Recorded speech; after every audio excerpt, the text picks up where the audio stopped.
हरे कृष्णा।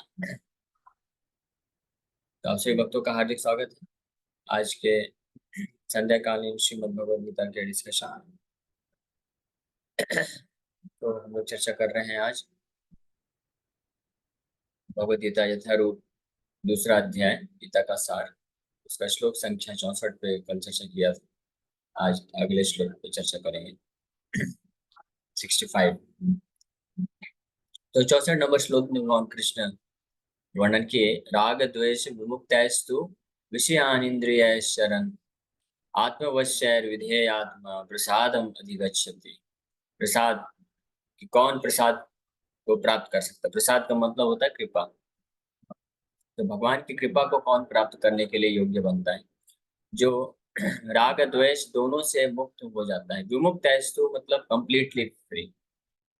और विषयान इंद्रिय शरण, विषयान इंद्रिय शरण, चरण मतलब चल रहा है, यानी अपनी इंद्रियों को वो उपयोग में तो ला रहा है, लेकिन इंद्रियों के जो विषय वस्तु है उसके प्रति ना तो रोग है, ना तो राग है, ना तो द्वेष है, यानी ना तो आसक्ति है, ना ही कोई घृणा है।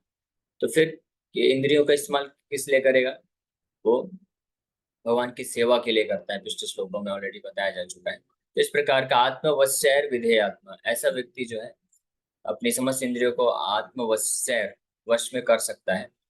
इस विधेय आत्मा यानी जो रेगुलेटेड वे में, रेगुलेटेड वे में मतलब होता है कि जब नियंत्रित, जब इंद्रियों का इस्तेमाल करना भगवान की सेवा के लिए तो इस्तेमाल करता है, जब जरूरत नहीं है तो नहीं करता है। उसको बोलते हैं विधेय आत्मा। और ऐसा व्यक्ति प्रसादम अधिगच्छति, इस भगवान की कृपा को प्राप्त कर सकता है। अब आज के श्लोक में भगवान वर्णन करेंगे कि इस प्रकार से भगवान जो प्रसाद प्राप्त कर लेता है, कृपा मिल जाती है जिसको, उसका उसको उसका क्या रिजल्ट होता है, क्या परिणाम होता है। प्रसादे सर्वदुःखानां हानिरस्योपजायते प्रसन्नचेतसो ह्यासु बुद्धिपर्यवतिष्ठते। For one thus satisfied in Krishna consciousness, the threefold miseries of material existence exist no longer.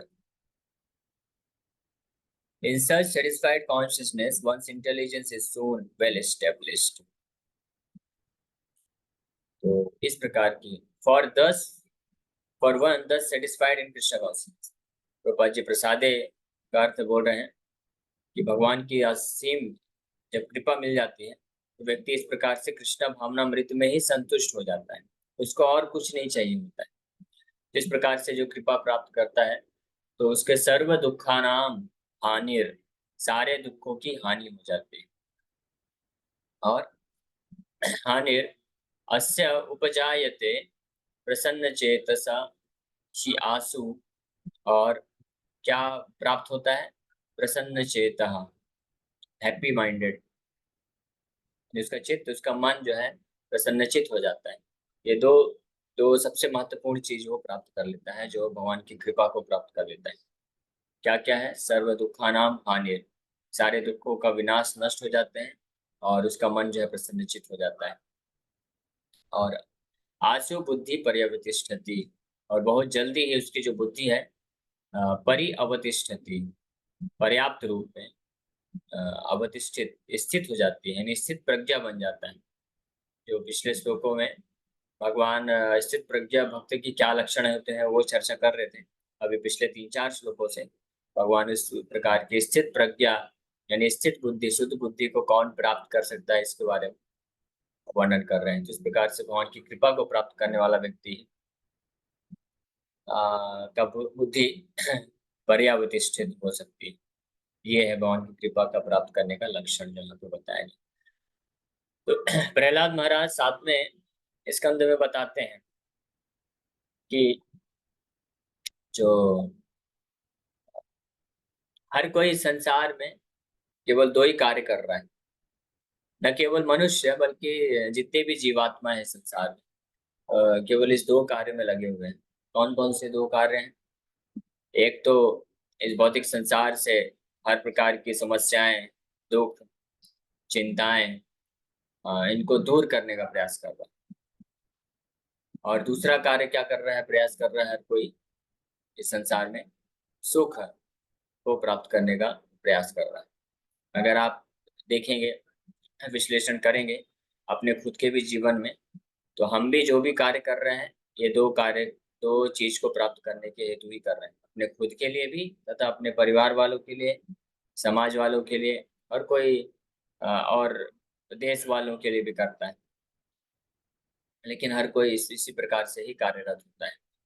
और चाहे जो कोई जितने भी जीवात्मा हो, आ ब्रह्म भुवनालोक का पुनरावर्तन वर्त, ब्रह्मलोक से लेकर के, ब्रह्मा जी से लेकर के पाताल में जो भी जीव हैं, सब लोग ये दो कार्य कर रहे हैं। क्या हर कोई समस्याओं को से छुटकारा प्राप्त करना चाहता है, और सुख कैसे अपने जीवन को और सुविधाजनक बनाया जा सके, सुख प्राप्त किया जा सके, इसी के लिए प्रयास कर। इसी के लिए तो इतने सारे कॉन्फ्रेंस होते हैं, इतने सारे लेक्चर्स होते हैं बाहर।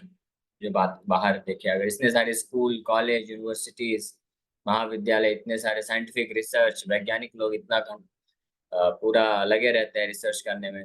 क्यों? इसी के लिए डिफेंस आर्मी बनाई जाती है, इसी के लिए लोग रिसर्च करते हैं, इसी के लिए कोई बिजनेस करता है, कोई नौकरी करता है, हर कोई जो भी कार्य करता है, ये दो चीज प्राप्त करने के लिए। तो प्रहलाद महाराज अपनी शिक्षाओं में पूरे इस भौतिक जगत का सार प्रकट कर देते हैं कि हर व्यक्ति जो भी कार्य कर रहा है, उसके पीछे उद्देश्य क्या है। देखिए, ये होता है, जो महाभागवत होता है, शुद्ध वैष्णव होता है भगवान का, तो वो समस्त पूरे संसार के सार को जानता है। प्रहलाद महाराज का उम्र ज्यादा नहीं था, 5-6 साल के बालक ही थे, छोटे। लेकिन क्योंकि उन्होंने नारद मुनि, जो कि प्रामाणिक आचार्य हैं, शुद्ध वैष्णव हैं, भक्ति के आचार्य हैं, उनके उनका शिष्य वो बने, और नारद मुनि को अपना गुरु के रूप में स्वीकार किया, और उनसे श्रवण किया प्रहलाद महाराज ने। इसलिए वो प्रहलाद महाराज को पूरे भौतिक संसार का जो सार है पता चल गया, निष्कर्ष पता चल गया, जो हिरण्यकशिपु को भी नहीं पता। हिरण्यकशिपु पूरे ब्रह्मांड को जीत लिया, और हजारों सालों से और जो है रूल कर रहा है, राज्य कर रहा है। 36,000 साल तो तपस्या किया था हिरण्यकशिपु ने। तो इतना सब कुछ करने के बाद भी हिरण्यकशिपु जिस चीज को नहीं समझ पाया, प्रहलाद महाराज छोटे से बालक उसको बड़ी आसानी से समझ गए। क्यों? क्योंकि प्रहलाद महाराज ने शरण ले लिया एक आध्यात्मिक गुरु, शुद्ध भक्त भगवान के श्री नारद मुनि का, और उनके द्वारा श्रवण कर लिया, तो बड़ी आसानी से वो सब कुछ जान गए। न केवल श्रवण किया, और उसको गंभीरता से जब उसको सुना, तो उसको साक्षात्कार भी प्राप्त कर गए नारद मुनि की कृपा से। इसलिए प्रहलाद महाराज योग्य बन गए शिक्षा प्रदान करने के लिए। ऐसी शिक्षा जो बड़े बड़े ऋषि मुनि भी लोग उस शिक्षा को समझ नहीं सकते, या उसका साक्षात्कार जिनके पास नहीं होता है, वो प्रहलाद महाराज के पास वो शिक्षाओं का साक्षात्कार था। इसीलिए वो प्रहलाद महाराज कहे गए। महाराज अभी बने नहीं थे। ये भी एक इंटरेस्टिंग चीज है कि हम लोग प्रहलाद महाराज को प्रहलाद महाराज करके क्यों एड्रेस करते हैं। हिरण्यकशिपु के वध के बाद तो वो राजा बने, तो तब तो समझ में आता है। लेकिन जब वो छोटे बालक के रूप में ही है, तब भी उनको प्रहलाद महाराज ही एड्रेस किया जाता है। क्यों? इसीलिए क्योंकि वो उनके पास ये जो दिव्य ज्ञान है नारद मुनि से जो प्राप्त किया था, वो बड़े बड़े ऋषि मुनियों महाराजाओं के पास भी नहीं है। हाँ, इसीलिए जब हम लोग नरसिंह आरती करते हैं, तो हम लास्ट में जब गाते हैं, जय नरसिंह देव, जय नरसिंह देव, नरसिंह देव, जय नरसिंह देव, उसके बाद फिर क्या गाते हैं, जय प्रहलाद महाराज, प्रहलाद महाराज, प्रहलाद महाराज, जय प्रहलाद महाराज। तो ये गाना चाहिए। कुछ भक्त लोग अपना अपना नया नया चीज निकालते रहते हैं। कुछ लोग गाते हैं, जय भक्त प्रहलाद, भक्त प्रहलाद, भक्त प्रहलाद। तो ये नहीं गाना चाहिए। भक्त प्रहलाद मतलब हो जाएगा फिर कि छोटा है, भक्ति में छोटा जो होता है उसको भक्त करके संबोधित करता है। जैसे कोई नया नया आता है, इस्कॉन में जुड़ता है, जैसे आकाश प्रभु है, तो भक्त आकाश को एड्रेस करते हैं। भक्त शुभम, भक्त विनीत, भक्त रंजन, कोई माता जी है तो भक्तिन लगा के उनको एड्रेस किया जाता है।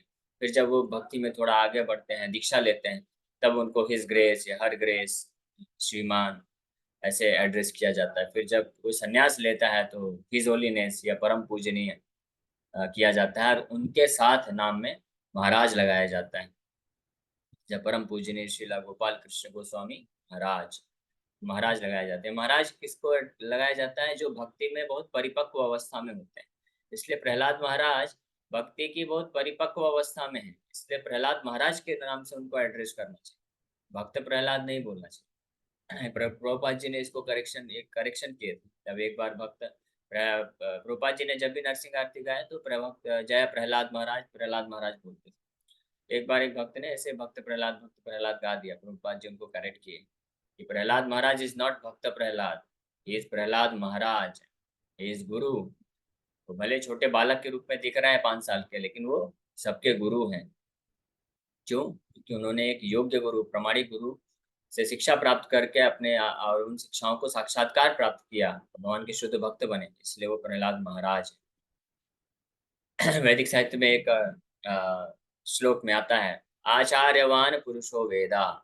जो आचार्यवान है वैसा व्यक्ति ही वेद जानता है, शास्त्रों को जानता है, साक्षात्कार प्राप्त कर सकता है ना।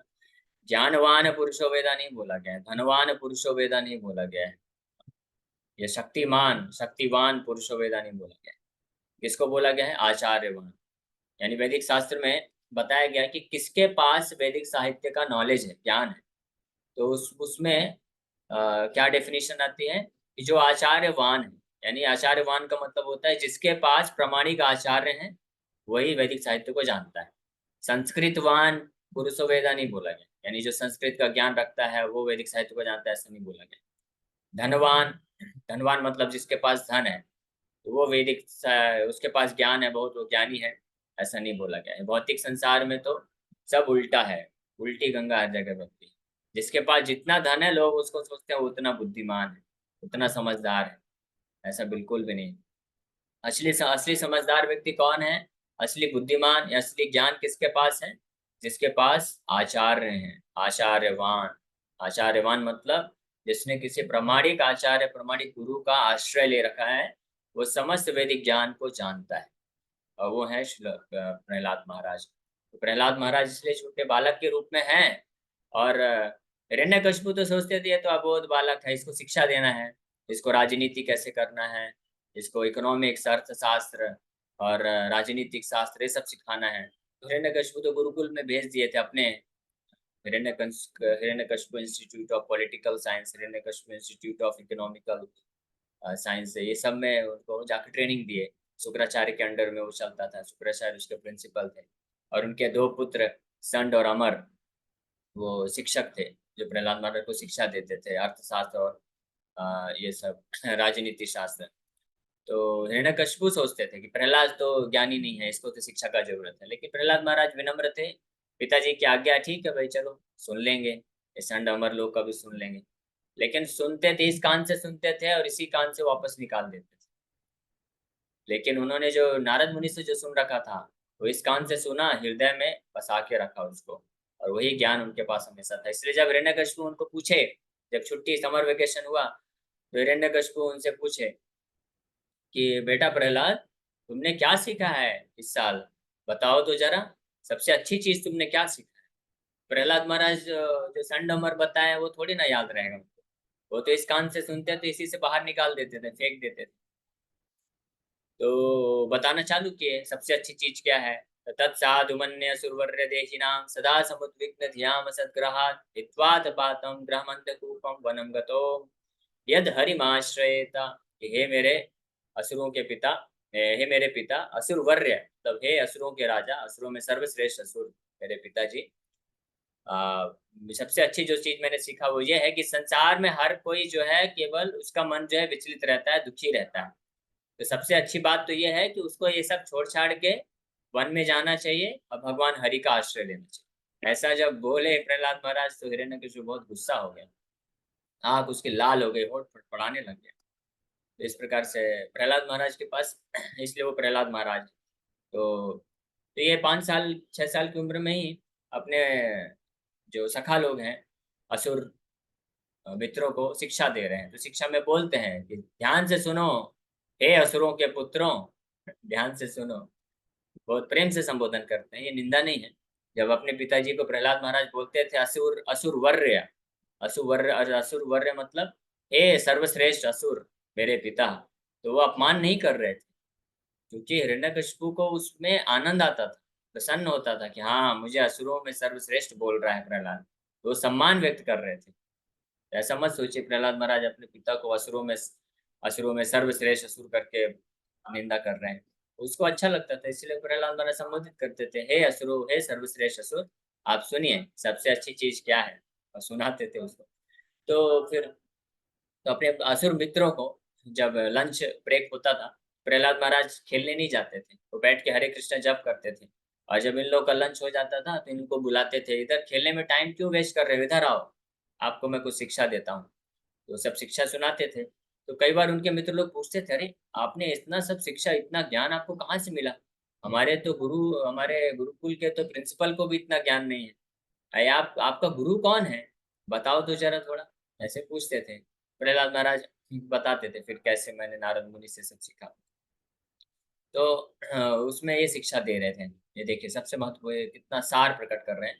इस संसार में हर कोई दो ही कार्य कर रहा है, एक सुख प्राप्ति के लिए चेष्टा करना, और समस्त प्रकार के दुखों को हटाने का प्रयास कर रहे हैं। लेकिन इससे भी इंटरेस्टिंग चीज सुनिए जो प्रहलाद महाराज बोलते हैं इसके बावजूद भी, लेकिन जितने भी लोग प्रयास करते हैं संसार में समस्याओं का समाधान करने के लिए, तो जितनी भी समस्याओं का वो समाधान करते हैं, तो वो जो समाधान होता है वो कई अन्य समस्याओं की जननी बन जाती है।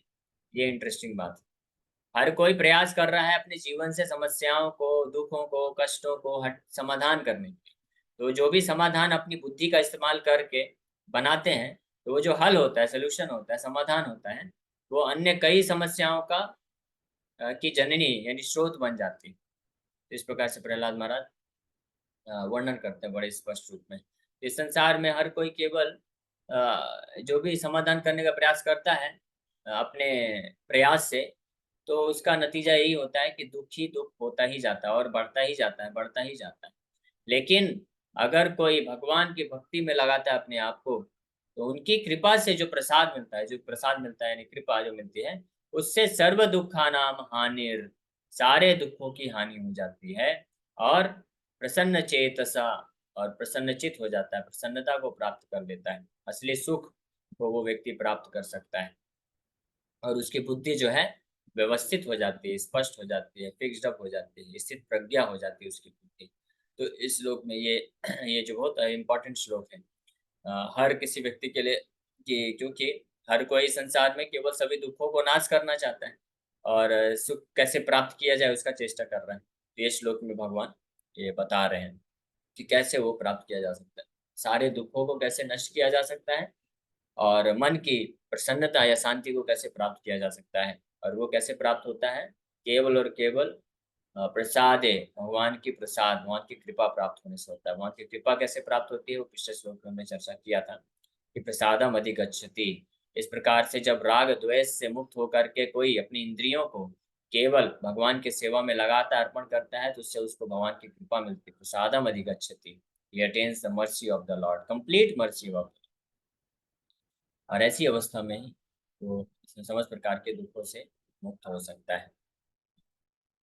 अब अगले श्लोक इसी से कनेक्टेड है कि 65 नंबर पर हमने ये चर्चा किया कि जिसको प्रसाद मिल जाता है यानी भगवान की कृपा मिल जाती है, तो उसके समस्त दुख नष्ट हो जाते हैं वहीं, और उसके मन जो प्रसन्नचित हो जाता है। वहीं दूसरी ओर, और प्रसाद भगवान से भगवान का प्रसाद यानी कृपा का कैसे मिलता है, जो भगवान से अपने आप को जोड़ लेता है, भगवान अपनी इंद्रियों को भगवान की सेवा में लगा देता है, उसी को योग बोलते हैं। योग की चरम अवस्था होती है वो, जो भगवान के डायरेक्ट सर्विस में लगाता है। लेकिन अब यहाँ पे 66 नंबर श्लोक में भगवान बोल रहे हैं कि जो व्यक्ति वो ऐसा कार्य नहीं करेगा, जो अपनी इंद्रियों को मेरे से नहीं जोड़ेगा, तो उसका क्या हाल होगा। इस श्लोक में भगवान बता रहे 66 नंबर श्लोक में, नास्ति बुद्धिरयुक्तस्य न चायुक्तस्य भावना न चा भावयतः शांतिर अशांतस्य कुतः सुखम। बड़े स्पष्ट रूप में भगवान बोल रहे हैं, one who is not connected with the Supreme in Krishna consciousness can have neither transcendental intelligence nor a steady mind, without which there is no possibility of peace. And how can there be any happiness without peace? भगवान बोल रहे हैं, हर कोई happiness चाहता है, सुख चाहता है, और जो अशांति है उसको नष्ट करना चाहता है। भगवान बोल रहे हैं कि नास्ति बुद्धिर अयुक्तस्या। पिछले श्लोक में भगवान बोले कि जो भगवान से जुड़ जाता है, अपनी इंद्रियों को भगवान की सेवा में लगाता है, तो उसका रिजल्ट क्या होता है, बुद्धि पर्यावतिष्ठति हो जाती है, यानी बुद्धि उसकी सुबुद्धि हो जाती है, व्यवस्थित बुद्धि हो जाती है। लेकिन जो नहीं लगाता है, ना अस्ति बुद्धिर अयुक्तस्य। अयुक्तस्य मतलब of one who is not connected with Krishna consciousness, यानी जो भगवान से नहीं जुड़ता है, अपनी इंद्रियों का इस्तेमाल भगवान के लिए नहीं करता, भगवान की सेवा में नहीं लगाता है, अपने मनमाने ढंग से केवल मन जैसा जैसा बोलता है भोग की इच्छा, अपनी इच्छा पूर्ति के लिए उसमें लगाता रहता है, चाहे पाप हो या पुण्य हो, दोनों ही। जब भी हम ये डिस्कस चर्चा करें कि अपनी इंद्रियों के द्वारा भोग करना, तो ऐसा बस मत सोचिए कि केवल पाप वाली चीजों के लिए बोला जा रहा है। जो चार नियम बताए गए हैं, मांसाहार, व्यभिचार, नशा और जुआ, केवल यही, ये तो पाप है। इसमें तो व्यक्ति को निम्न योनियां प्राप्त होना करना पड़ता है और दुख मिलता है। लेकिन जो इंद्रिय भोग है की भावना है, वो पुण्य पुण्य करके भी व्यक्ति प्राप्त करते हैं, और उसका भी रिजल्ट यही होने वाला है, मन अशांत रहेगा, दुखी रहेगा, पुण्य के तरीके से भी, क्योंकि उसमें भी वो मन की संतुष्टि के लिए कार्य कर रहे हैं। क्योंकि कोई सतोगुण में रहता है तो पाप कर्म नहीं करता है, पाप कर्म से उसको घृणा घृणा होती है फिर। तो लेकिन वो मन या फिर इंद्रियों का भोग या मन को संतुष्ट किस प्रकार से करता है, पुण्य तरीके से करता है। लोगों को दान दान करेगा, समाज सेवा में लग जाता है, और अन्य अन्य प्रकार के इस प्रकार से यज्ञ, और जो धार्मिक होते हैं वैदिक साहित्य का पालन करते हैं, तो यज्ञ करते हैं, व्रत रखते हैं अलग अलग देवताओं का, तपस्या करते हैं।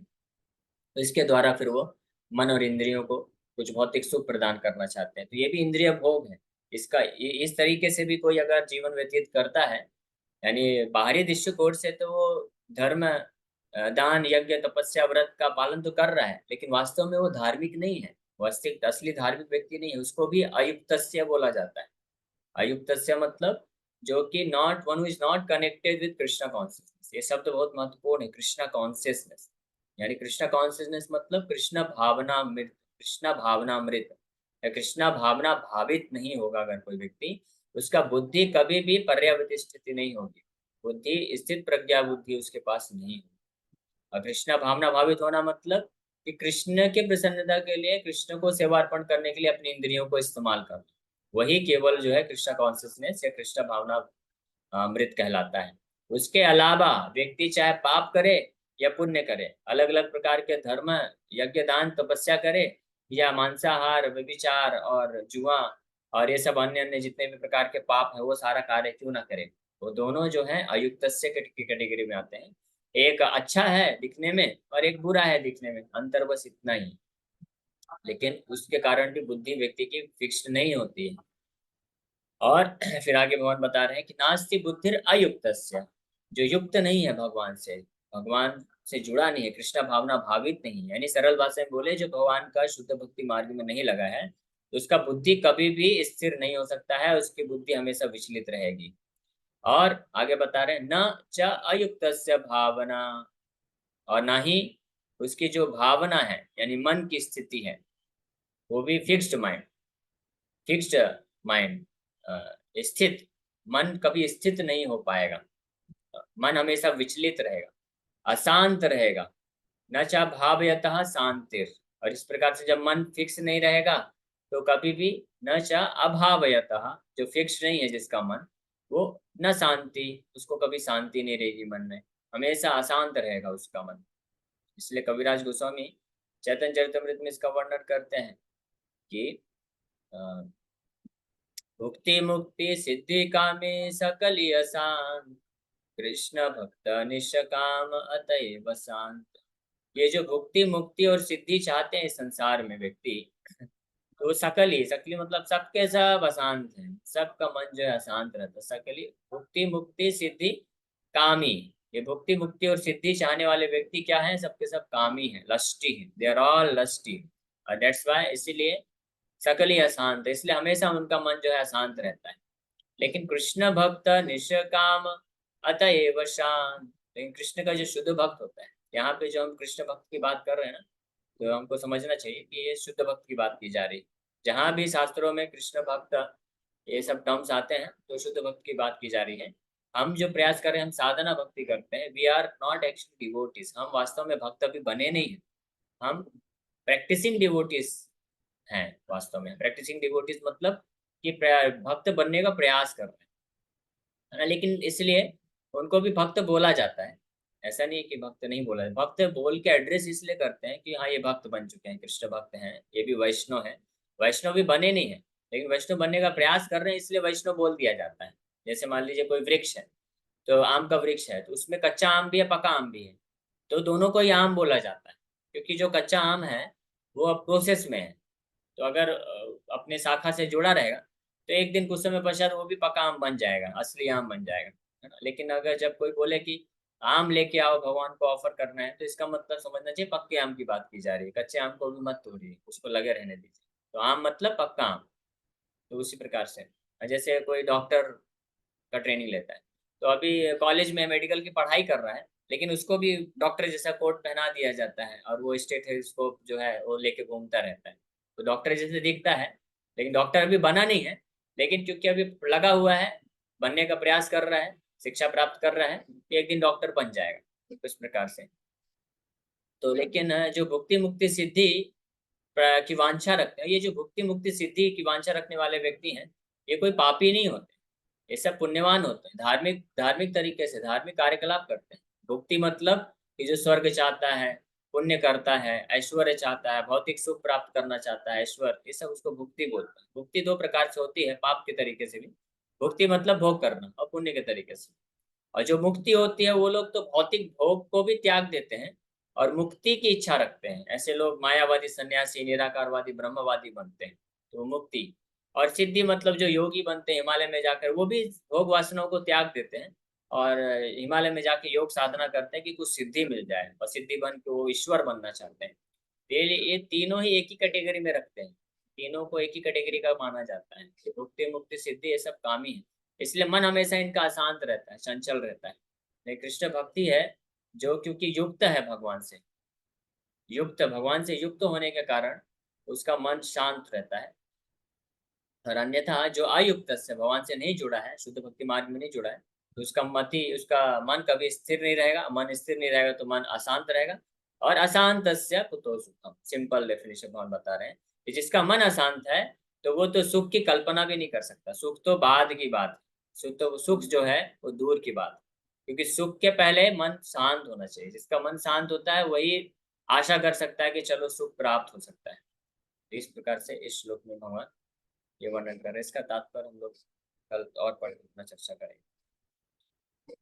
तो आज हमने दो श्लोकों पे चर्चा किया विस्तार से कि जो भगवान के शुद्ध भक्ति मार्ग में लगता है और कैसे लगता है, अपनी इंद्रियों को भगवान की सेवा में लगाता है। इंद्रियों को सेवा में लगाना मतलब हमारे पास आंख, कान, नाक, जीवा, हाथ, पैर, 5 ज्ञानेंद्रियां, 5 कर्मेंद्रियां और एक मन है। तो 11 इंद्रियों को जो भगवान के सेवा के लिए इस्तेमाल करता है। विशेष रूप से जो जिह्वा है और कान है, इन दो इंद्रियों को, ये सबसे महत्वपूर्ण है। इन दो इंद्रियों को जो कृष्ण की सेवा में लगाता है, इसको कृष्ण की सेवा में कैसे लगाते हैं? जीवा के द्वारा भगवान के नाम का जप करना, हरे कृष्ण कृष्ण कृष्ण हरे हरे, हरे राम राम राम हरे हरे। और कर्ण के द्वारा भगवान के नाम को सुनना और भगवान की कथा को सुनना, और जीवा के द्वारा भगवान का कथा का गुणगान करना। इन दो इंद्रियों को विशेष रूप से जब कोई भगवान की सेवा में लगाता है, तब उसको प्रसाद मिलती है, प्रसाद भगवान की कृपा प्राप्त होती है। और प्रसाद है फिर क्या क्या होता है हमने चर्चा किया। सब दुखों से मुक्त हो जाता है, उसका मन स्थिर हो जाता है, प्रसन्न चेतन हो जाता है, बुद्धि उसकी व्यवस्थित हो जाती है। वहीं दूसरी ओर जो भगवान के सेवा में अपनी इंद्रियों को नहीं लगाता है, जीवा के द्वारा भगवान का नाम जप नहीं करता, बल्कि संसार की जो पंचायत में लगा रहता है, ये पॉलिटिक्स, इसका निंदा, उसका निंदा, इसका गुणगान, ये सब चीजों में लगा रहता है। और कर्ण के द्वारा जो व्यर्थ भौतिक साउंड वाइब्रेशन, शब्द ध्वनि, इसको सुनता रहता है। तो इस प्रकार से वो भगवान से अयुक्त हो जाता है, भगवान से डिस्कनेक्ट हो जाता है। और इसके कारण उसकी जो मति है, जो बुद्धि है, वो अव्यवस्थित हो जाती है।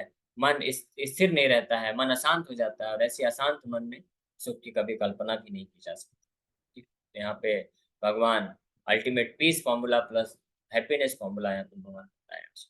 हरे Krishna. Thank you very much.